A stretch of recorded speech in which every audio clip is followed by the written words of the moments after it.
আসসালামু আলাইকুম। এই প্রশ্নটা করেছেন একজন অমুসলিম বোন, ওর নাম হচ্ছে অপূর্বা, ও একজন ছাত্রী। প্রশ্নটা হলো যে ভারতে মুসলিমরা কেন বন্দে মাতরম শব্দটা উচ্চারণ করতে চায় না।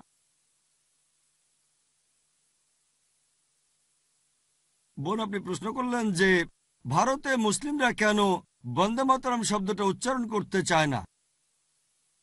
এটা বেশ কমন একটা প্রশ্ন যে মুসলিমরা কেন বন্দে মাতরম শব্দটা বলতে চায় না। প্রেস কনফারেন্সেও প্রশ্নটা করা হয়েছিল, কনফারেন্সের শুরুতে করেছিল প্রেস মিডিয়া। এটার উত্তর দেওয়ার আগে আপনাদের একটা কথা বলি যে এমনকি হিন্দুদেরও বন্দে মাতরম বলা উচিত না।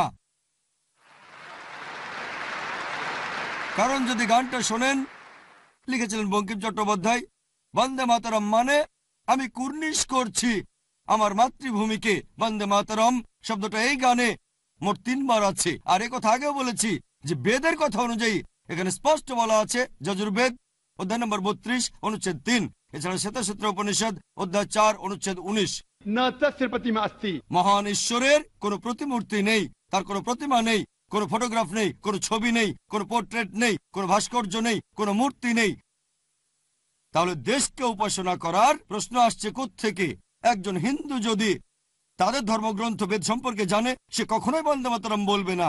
যদি ধর্মগ্রন্থ সম্পর্কে না জানে তাহলে সে বলতে পারে, তবে ধর্মগ্রন্থ সম্পর্কে যদি জানে, এই গানে 3টা লাইনে 3টা জায়গায় বলা হয়েছে বন্দে মাতরম, আমি মাতৃভূমিকে কুর্নিশ করি, উপাসনা করি, এটা বললে বেদের বিরুদ্ধে যাচ্ছেন। এখন মুসলিমদের ব্যাপারে যদি বলি, গানের মোট 12টা লাইন কোরআন এবং সহিহ হাদিসের বিরুদ্ধে যায়। 3 বার বলা হয়েছে আমি আমার মাতৃভূমিকে কুর্নিশ করি, এটা পুরোপুরি নিষিদ্ধ।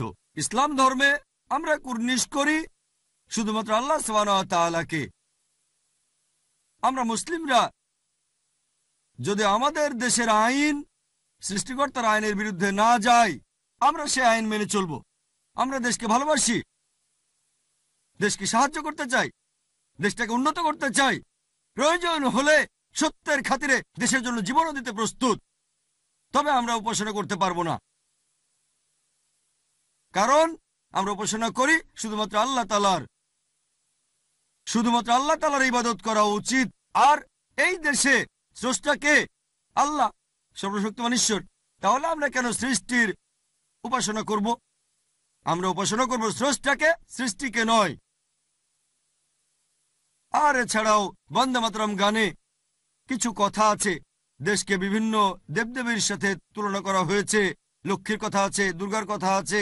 এই সব কথাই পবিত্র কোরআনের শিক্ষার বিরুদ্ধে চলে যায়। আর আপনি যদি ইতিহাস পড়ে দেখেন, কয়েক বছর আগে এটা ছিল রাজনৈতিক বিষয়। এই গানটা লিখেছিলেন 1860 বা 70-এর দশকে বঙ্কিম চট্টোপাধ্যায়। এর উদ্দেশ্য ছিল আসলে রাজনৈতিক, আর এখনো উদ্দেশ্যটা রাজনৈতিকই আছে। বুঝতে পারছে না, এটা তাদের ধর্মের বিরুদ্ধেও যাচ্ছে। এই গানটা বন্দে মাতরম তাদের নিজেদের ধর্মের বিরুদ্ধেই যাচ্ছে। তাই আমি বলবো, শুধু মুসলিম নয়, আমি হিন্দুদের উদ্দেশ্যেও বলবো যে আপনারা বন্দে মাতরম বলবেন না।